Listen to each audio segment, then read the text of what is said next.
माझे सद्गुरू सांगतात,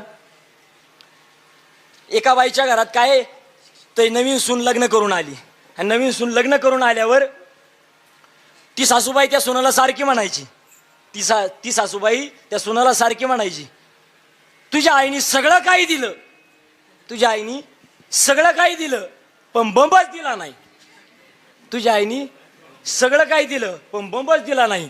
1 महिना झाला, 2 महिने झाले, 3 महिने झाले, ती सून कटाळली, सासू काय बोलायची थांबना. मग त्यावेळेस सून म्हटली राखी पौर्णिमा आहे, माहेरी जाते. म्हणून माहेरी गेली आणि माहेरी गेल्यावर आईला सांगितलं, आई तू तिकडे काही कर, तिकडं काही कर, पण माझ्या सासूच्या मड्यावरती नेऊन बंब आपट. मग त्यावेळेस त्या आईने काहीतरी उलट पालट केलं, बंब खरेदी केला आणि सासूला नेऊन दिला. आणि सासूला नेऊन दिल्यावर सासू तर लय खुश झाली, वाह माझ्या सुनेनी काय आणलाय, माझ्या सुनेनी काय आणलाय, लय खुश झाली.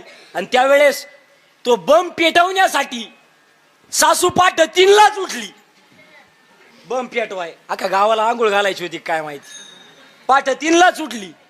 3ला उठली, जाळ सारला आणि जाळ सारल्यावर पाणी वाताय, पाणी वाताय सुरुवात केली, पाणी वाताय सुरुवात केली. 3 वाजल्यापासून पाणी वतीत होती. 3 वाजता एक हांडा वातला, दुसरा हांडा वातला. मग ती लईच मोठा बंब आहे का काय, अख्या शेवळवाडीत असा बंब कोणा का नाही. तिसरा हांडा वातला, बंबच भरा ना. अहो 6 वाजले, रस्त्याने लोक यायला जायला लागली आणि लोक यायला जायला लागल्यावर असा ओघळ, असा पाण्याचा ओघळ पर रस्त्याने गेला. आणि मग त्यावेळेस ती लोक विचार करायला लागली, पावसा पाण्याचे दिवस नाही, उन्हाळ्याचा कडकडीत पडलाय आणि हे पाणी कुठून आलंय व. म्हणून त्या पाण्याच्या दिशेने एक जण चालत गेला आणि चालत गेल्यावर त्या ताईला विचारलं, त्या आजीला विचारलं, काय करती. ती म्हणती बंब पेटी. ते तुम्हाला पेटला का, तुम्हाला हे काय पेटलाय, पाणी तापलं का. ती म्हणली 3 वाजल्यापासून वती ती अजून बंब भरा ना. मग त्यावेळेस त्या माणसाने प्रश्न विचारला, तू पाणी कुठं वती ती. ती म्हणली हे काय मधल्या नळकांडात कधी भरायचा बंब.